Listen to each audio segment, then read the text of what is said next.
안녕하십니까. 김상범의 풍수 이야기의 김상범입니다.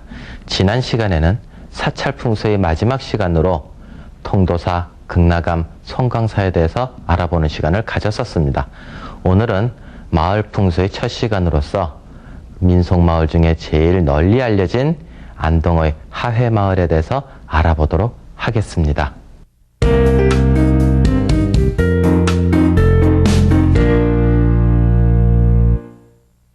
오늘은 마을 풍수입니다. 자, 이 마을 풍수는 어디에 속하느냐? 공동체 풍수에 속합니다. 공동체. 누구 한 사람이 주인이 아니고 다 같이 좋은 터자리에서 살 수 있는가 없는가를 따지는 것이 이제 이 마을 풍수인데, 어느 다른 나라보다 우리 한반도는 살기 좋은 땅이 너무나 많은 곳이에요. 그래서 드러난 자료만 해도 풍수적으로 마을이 입지돼서 들어간 마을들이 2,000개가 넘어 있다. 이렇게 중국은 땅덩어리가 너무 넓어서 평야인 곳은 완전히 평야요. 또 사막인 곳은 또 사막이요. 그 다음 일본은 또 화산지대다 보니까는 좋은 땅들이 남아있질 않으니까는 오죽하면 거기는 매장 문화가 아니고 화장 문화가 발달을 해서 좋은 땅이 없으니까 묻을 데가 없는 거예요. 그래서 일본은 오히려 양택 쪽으로 이제 발달을 좀 더 많이 하게 된 겁니다. 그 다음 홍콩이나 대만 같은 경우에는 땅 자체가 협소해서 얼마 사람들이 이제 좋은 땅을 가릴 상황이 아닌 거예요. 근데 한반도 같은 경우에는 그야말로 풍수 이론에 맞는 땅들이 좋은 터들이 너무나 많다 보니까 양반들이 사대부들이 집을 구하려고 할 때도 어떻게 하면 좋은 땅을 구할 것인가 생각을 했고, 그 다음 묻을 곳도 자기 조상들을 묻을 곳도 좋은 곳을 택할 수 있는 이제 그런 여유를 가질 수 있었다. 그래서 제가 이러고 풍수 공부를 하다 보니까 한반도가 정말 좋은 땅들이 많은 곳이구나 하는 것을 알게 되더라고요. 그러다 보니까 저절로 이게 또 어떻게 된다? 풍수적으로 마을 터자리를 다 갖추게 되더라는 거예요. 자, 그러면 하회마을입니다. 이 하회마을은 해자가 이렇게 쓰기도 하고, 그 다음에 대동여지도 같은 경우에는 앞에 또 삼수변을 붙여서 이렇게 하회라고도 쓰기도 합니다. 자, 그러면 이렇게 쓰든 안 그러면 이렇게 쓰든 제일 첫 번째가 한국말로 하면 어떻게 돼요? 물돌이 마을입니다. 물이 돈단 말이에요. 물이 돌아서 만들어진 마을이다. 어떻게 보면 다른 마을에 비해서 좀 특이한 형태가 됩니다. 자, 먼저 사진을 한번 보겠습니다. 이 사진입니다. 자,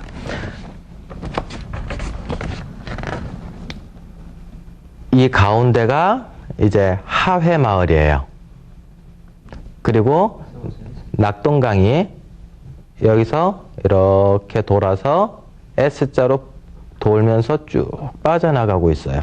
자, 그러면 이거를 그림으로 그려보면 하회마을이 이렇게 돼 있고 물줄기가 이러고 이제 빠져나가는 거예요. 자, 여기가 하회마을입니다. 그러면 제가 이 사진을 어디서 찍었느냐? 남쪽에서 이쪽을 보고 찍은 거예요. 그러면 물줄기 낙동강이 이러고 이제 쭉 흘러나가게 되죠. 자, 그럼 뒤에 산은 어디에 있다? 여기가 화산이에요. 풍수를 공부할 때 이 하회마을은 기본적인 패턴에서 변형된 형태를 갖고 있어요. 풍수에서 기본적인 거는 항상 뭐다? 배산임수다. 풍수에서는 가장 기본적인 것이 배산임수. 뒤에는 산이 있어야 되고 앞에는 물을 임해야 된다라는 뜻이에요. 자, 그러면 뒤에는 산이 있습니다. 그러면은 앞에 좋은 터자리, 혈자리가 있게 되고 앞에 물줄기가 흘러나가게 되는 이런 터가 이제 기본이고, 산기슭에 사람들이 있다 보니까는 자, 요거를 이제 이거랑 연결시키기 위해서 이제 간단하게 옆으로 보겠습니다. 보통 배산임수라고 하면 자, 뒤에가 산이고 앞에가 이제 물이 흘러가요. 이게 물입니다.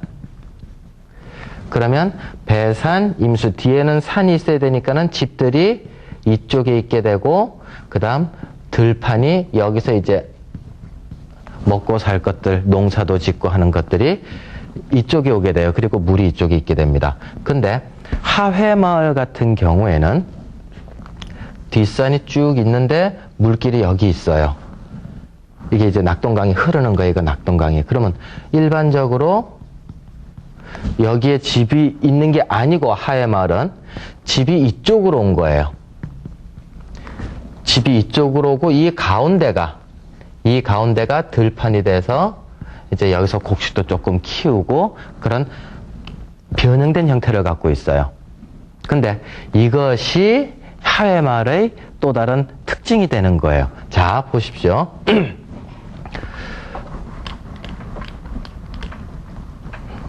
맨 처음에 이쪽 동네에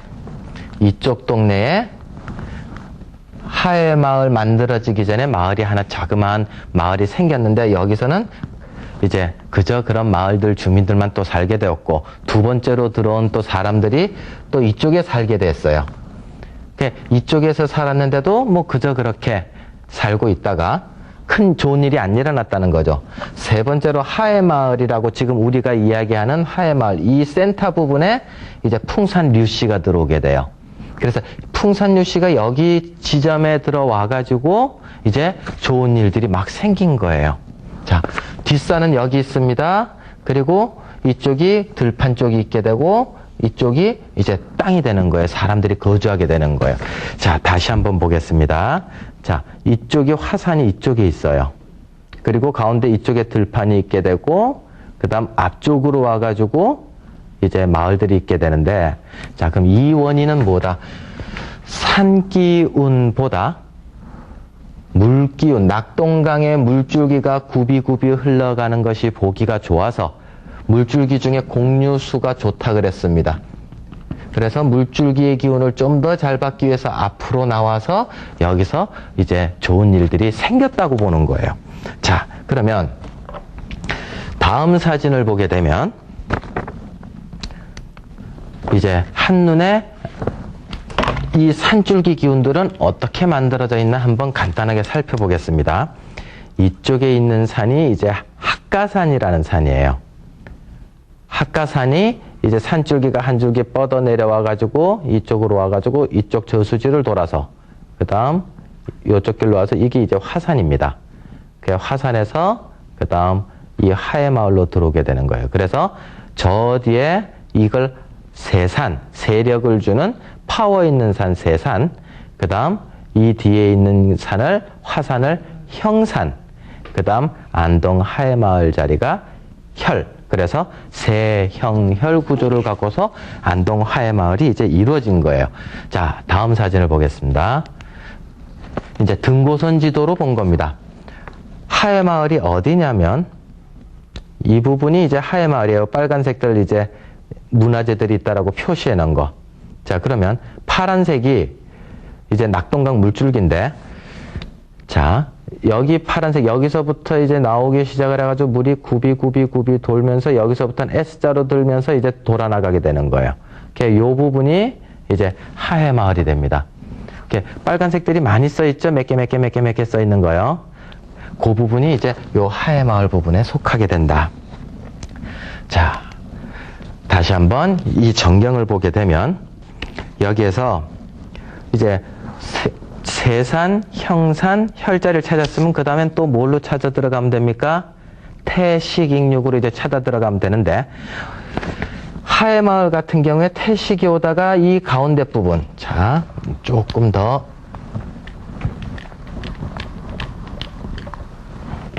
뒤에 화산이 있습니다. 화산이 오다가 들판 있다가 살짝 솟구쳐요. 여기가 지금 하회마을인 거예요. 여기가 이 살짝 솟구칩니다. 이 살짝 솟구친 데가 이제 지금 여기서 보면은 제일 가운데 부분이에요. 여기 큰 나무가 하나 있는데 여기 부분이 이제 제일 솟구쳐 올라온 부분입니다.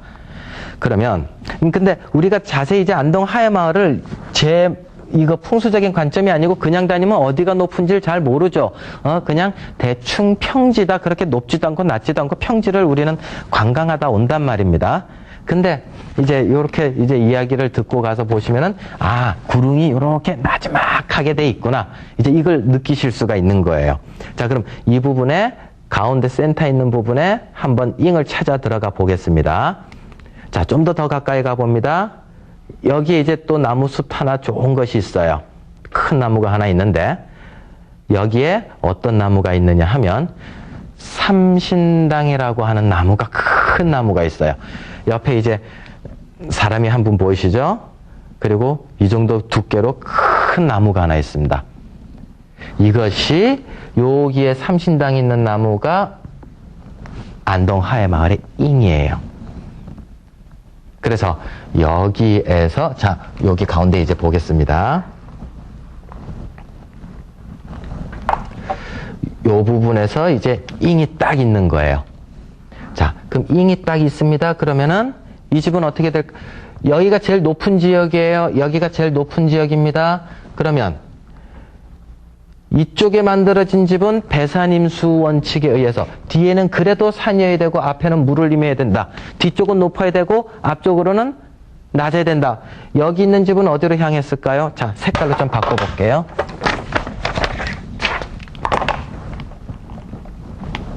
여기가 잉입니다. 자, 잉이면 이쪽 집은 뒤에 잉을 잡고서 이쪽으로 향할 거고요. 다음에 또 이쪽에 있는 집은 이쪽으로 향할 거고, 이쪽에 있는 집은 이쪽으로 향할 거고, 이쪽에 있는 집은 이쪽으로 향할 거단 말이에요. 가운데가 둥그렇게 솟았으니까, 그죠?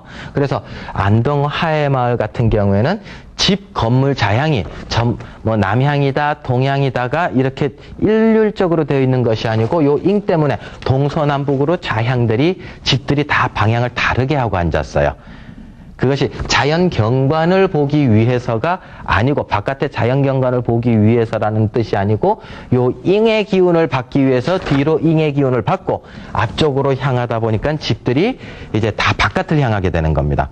그러면 여기에 길들도 어떻게 나겠어요? 집을 이렇게 향하고 이렇게 향하고 이렇게 향하다 보면 방사선 형태로 이제 길들이 나게 되는 거예요.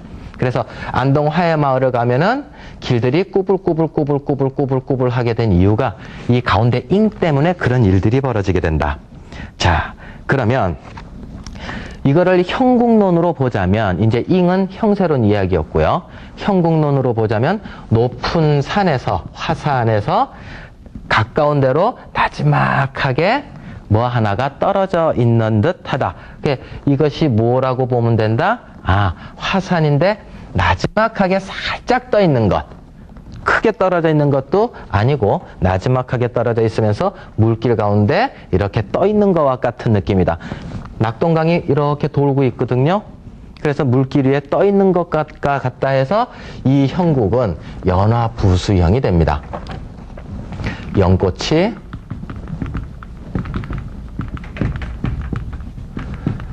떠 있는 형국이다. 자, 그리고 또 다른 말로는 우리가 태극 알죠? 태극. 태극 두 개가 이렇게 돌아가는 태극이요. 이제 태극기 할 때 태극. 물줄기도 이렇게 돌고, 그 다음 땅기운도 이렇게 하나 들어오고, 이렇게 들어오고 해서 서로 감싸고 있는 듯 하다 해서 또 산태극, 수태극이라고도 하는 산 모양으로 써가지고 있는 것이 하회마을이기도 하다. 자, 그러면 여기에 이제 재미난 것이 하나 있는데, 자, 이거 다시 한번 그려보겠습니다. 낙동강이 굽이굽이 흘러가요. 그랬을 때 여기가 이제 하회마을이라고 했습니다. 하회마을에 이 부분에 보면은 벼랑이 하나 있어요. 물론 여기가 남쪽이고요. 여기가 북쪽이 됩니다. 여기 이제 벼랑이 있어요. 근데 이 벼랑을 어떻게 해석을 하면 경치로 보자 그러면은 저런 벼랑이 있어서 참 보기 좋구나 하지만 풍수에서는 저런 벼랑이 가까이 있는 거는 좋다라고 이야기를 안 해요. 자, 어떤 건지 한번 보겠습니다. 하회마을입니다. 자, 여기가 하회마을입니다. 하회마을 이쪽 편에 벼랑이 있어요. 자, 이 벼랑이 마을 가까이에서 보기는 좋을지 모르지만 풍수적으로는 너무 가까운 살기를 띈다 그러거든요. 벼랑이 가까운 것이 있다. 주변에는 부드러운 산, 단정한 산, 그 다음 모양새가, 품음새가 좋은 산이 돼야 되는데 저렇게 거칠게 날카롭게 벼랑이 있는 것들은 안 좋다고 보는 거예요. 그래서 그런 살기가 우리 안동 하회마을로 들어오는구나, 조심해야 되겠구나 해서 거기다가 무엇을 이제 설치를 해놔요. 자, 그러면 이 벼랑이 이름이 부용대인데 그 어떤 설치를 하기 전에 이게 어느 정도의 이제 살기를 가지고 있나 한번 보겠습니다. 이제 건너편이에요. 이게 부용대예요. 그래서 이 부용대가 여기서 이제 벼랑이 아주 강한 살기를 마을에 주니까 그래서는 안 되겠다 해서 마을 앞에 여기서부터 여기까지를 나무를 심어요. 그래서 우리 마을로 들어오지 않게끔, 안 보이게끔 해주는 거예요. 그거를 제가 옛날에 풍수 이론을 할 때 뭐라고 했습니까? 견철이라고 하는 것이 있고 불견철이라고 하는 것이 있다 했습니다. 좋은 산 모양이 있으면, 앞쪽에 좋은 산 모양이 있으면 그것을 받아들이려고 했고, 그 다음에 앞에 나쁜 산이나 그 다음 이제 나쁜 물줄기가 있으면 그것을 어떻게 하면 안 볼 수 있을까? 그래서 안 보이게끔 한다 이랬습니다. 자, 그럼 지금 이 상황에서 이런 벼랑, 부용대라고 하는 벼랑이 있습니다. 그럼 그 부용대가 여기 들어오지 못하도록 나무로 심어 놓은 거예요. 자, 이게 이제 풍수적으로 안동 하회마을이 가지고 있는 기본적인 이제 패턴입니다. 그리고 여기서는 또 뭐 하나가 북서풍 쪽으로, 북서풍에서 들어오는 이제 바람막이까지도 같이 이제 만송정이 해주고 있어요. 딴 데는 나무가 하나도 없습니다. 그래서, 이제 요 안동 하회마을에서 요쪽에 있는 집, 양진당이라는 집을 한번 또 찾아볼 것이고, 또 요쪽에 있는 집, 충효당이라고 하는 집을 또 이제는 알아보도록 하겠습니다.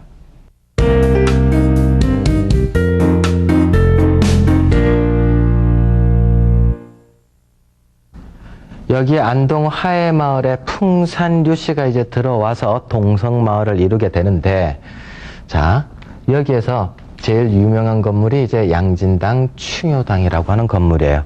풍산류씨가 여기에 맨 처음 들어올 때, 풍산류씨, 하회마을에 풍산류씨 하면 누가 제일 먼저 생각이 납니까?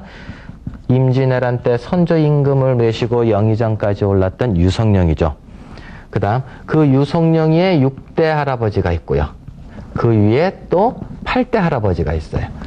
자, 그러면 이 할아버지가 3대를 적선을 해가지고 이 세 분이서 적선을 합니다. 그래, 덕을 쌓는 거예요. 그래가지고 이 마을에 들어오고 싶어가지고 3대를 적선을 하고 딱 들어옵니다. 근데 자꾸 집을 지었는데 집이 무너지는 거예요. 그래서 아직 적선을 조금 더 해야 되겠다 싶어가지고 이분이 바로 마을 어귀에서 3년 동안 적선을 또 더 해요. 3대를 적선한 다음에 3년을 또 더 하고 나서 집을 지으니까 집이 안 무너지더라 이거라. 그 집이 어떤 집이다? 남향 요쪽으로 있어서 요쪽을 바라보고 있는 양진당이라고 하는 집이에요. 이 양진당이라는 집이 이제 6대 이후에 와가지고 이제 영의정까지 올랐던 이 사람이 배출되기까지 됩니다. 자, 그러면 이 집을 6대조께서 6대조가 이 남쪽을 향해서 이제 짓게 됐는데 여기는 이제 어떤 이야기가 있느냐? 왜 그렇게 지었게 됐느냐? 자, 이쪽에 삼태봉이 있다가 요런 모양이 있어요. 산 모양새가 조금 좀 못 그렸지만 어쨌든 삼태봉입니다. 그 사진으로 보여드릴게요. 자, 이 사진입니다.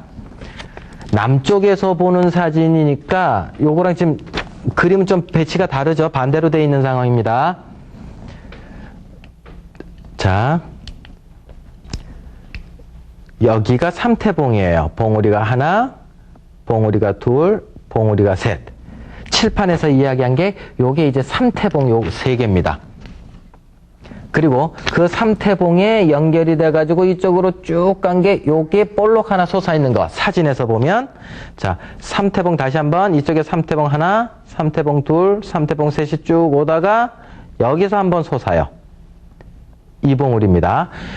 이 봉우리가 무슨 봉우리냐? 지도책에는 마늘봉이라고 나와 있는데 여기에서는 또 무슨 봉우리라면 홀봉이라고 합니다. 이 홀이라고 합니다. 홀봉이라고 하는데 홀은 어떤 걸 홀이라고 하느냐? 통치자나 그 다음에 높은 지위에 있는 사람이 들고 있는 이제 지팡이 같은 것들을 홀이라 하기도 하고 그 다음에 관직에 나아간 사람이 임금 앞에서 이렇게 들고 있는 것, 자기 관직이 적혀 있는 것들을 이렇게 들고 있는 것을 이제 홀이라고 해요. 자, 그러면 이 삼태봉이라고 하는 것은 뭘로 해석을 하면 된다? 다시 삼정승으로 해석을 하면 된다. 그럼 삼정승이 들고 있는 이 관직패는 뭐겠어요? 이 관직패는 정승패겠죠. 그죠? 정승의 홀이란 말입니다. 그럼 이 기운을 양진당은 받아들이려고 했다는 거예요. 좋은 것이 있으면 어떻게 하라? 받아들이라. 그 앞산이 좋은 봉우리의 뜻이 있으면 받아들여라. 보기 싫은 게 있으면 아까 부용대처럼 나무로 막든지 담을 치든지 해서 못 들어오게 하라. 자, 양진당을 한번 보겠습니다. 이게 양진당 정문이에요. 그리고 양진당 들어가는 문은 이제 여기가 양진당 들어가는 문이고요. 다시 한번 앞쪽으로 가면 이제 양진당 정문입니다. 그럼 안동 화염원을 가셔서 앞쪽으로 들어가 보세요. 그래, 마당 안에서 이 대문으로 거꾸로 이제 딱 보시란 얘기예요. 대문 밖에 뭐가 보이나. 자, 사진을 보면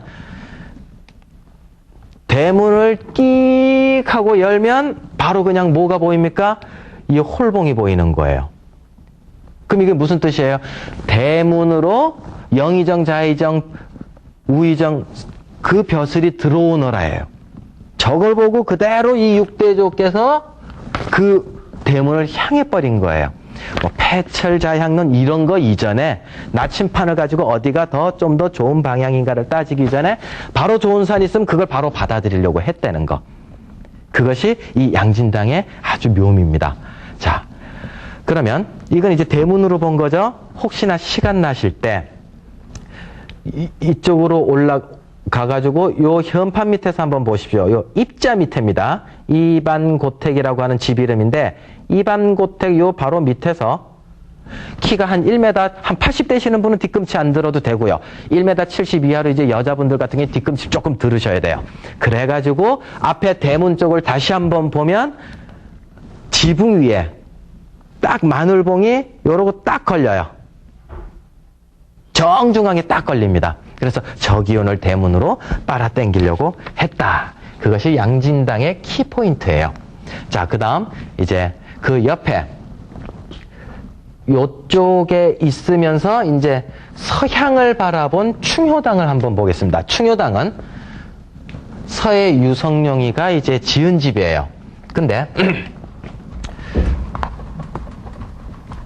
서해 유성룡이가 이쪽에 집을 지을 때 산기운이 이제 이렇게 들어온단 말입니다. 하나는 이제 이쪽으로 들어가고 요 이제 오다가 두 개가 나뉘죠. 그래서 이렇게 이제 들어가게 되는데 산줄기가.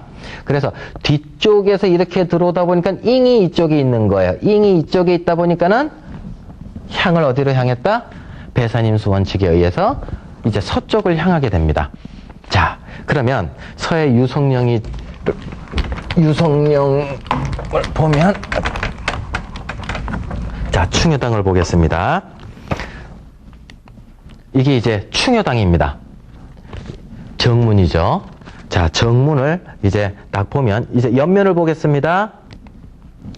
이쪽은 높고 대문이 이쪽이에요. 대문이 이거고 이게 이제 본체입니다. 충효당입니다. 그래서 뒤쪽이 높고 아래쪽이 이제 낮게 돼 있으니까 뭐에 맞다? 배산임수에 맞게 돼 있죠. 그 다음에 이 뒤에 뭐가 있겠어요? 그러면 잉이 있겠죠. 잉이 있음으로 해서 이제 서쪽을 바라보고 있는 거예요. 자, 이게 이제 뒷마당입니다. 충효당의 뒷마당은 한 100평 정도 넓이가 되는데 그 100평에 아무것도 안 심어놨어요. 어쩔 때는 야채 조금 심기도 했는데 뭐를 올려놓는다거나 이런 걸 안 해놨더라고요. 그래 그대로 놔둬요. 왜 그렇죠? 여기에 요 지금 널따랗게 볼록하게 솟은 게 보이십니까? 요 들판이 여기 잉이에요. 나지막하게 만들어진 잉. 그래서 그 잉을 산기운을 훼손시키지 않기 위해서 뒷마당이 그 넓은 땅에다가 아무것도 안 하고 그대로 자연스럽게 놔두고 충효당에게 기운을 전해달라 해서 그대로 놔두는 겁니다. 자, 그 다음 이제 대문을 통해서 안으로 들어갔습니다. 안에 들어가니까 저게 이제 사랑채예요.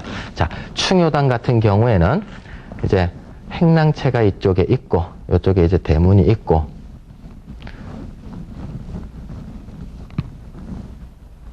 기본적으로 이제 이런 집이에요. 자, 이쪽 부분이 이제 사랑채고요. 대문으로 들어온 겁니다. 이쪽이 이제 안채고요. 자, 그러면 이쪽이 서쪽이고 이쪽이 동쪽이에요. 자, 근데 이 사랑채를 보면 재미있는 것이 여기 이 대청마루 있는 데서 이쪽으로 보면은 산이 볼 게 없어요. 근데 산이 볼 게 없으니까는 어디든가 또 이제 볼 게 하나 생긴 거예요. 그래서 이쪽 부분으로 보니까 뭐가 보이더라? 삼태봉이 보이더란 얘기예요. 그래서 여기에 보면은 이쪽 판은 나무로 막아놨고요. 이쪽으로는 뻥 하고 열어놨어요. 문을. 그래서 이쪽으로는 별로 볼 게 없으니까는 불견철이 보이지 않겠다라고 하는 불견철이, 이쪽으로는 그냥 열어놓은 것이 견철이 보게끔 하겠다고 하는 견철이로 또 딱 만들어져 있는 것이 충효당이기도 합니다. 자, 다음 사진을 보겠습니다. 바깥에 그냥 봉긋한 봉우리도 없고 그냥 일자로 평평한 바깥이 보이기 때문에 아, 이건 볼 게 없구나. 근데 옆면을 딱 보니까 지금 저쪽에 삼태봉이 보이십니까? 남쪽에 있는 삼태봉이에요. 봉우리 하나, 둘, 세 개 나무 뒤로. 이게 보이니까 아, 이쪽 판은 막고요. 별로 볼 게 없는 대청마루 옆에 이쪽 판은 막아버리고 그 다음 남쪽으로 열어놓은 사진이 있습니다. 이 사진입니다. 이게 이제 남쪽으로 열어놔서 삼태봉을 바라보고 있고 서쪽 이쪽은 나무판으로 막아놨어요. 집을. 그래서 여기에도 불견철이 견철이로서 아, 충효당을 또 하나의 풍수 인테리어를 만들어놨다고 볼 수 있는 거예요. 오늘은 안동에 있는 민속마을, 하회마을에 대해서 알아보았습니다. 다음 시간에는 경주의 민속마을, 양동마을에 대해서 알아보는 시간을 갖도록 하겠습니다. 감사합니다.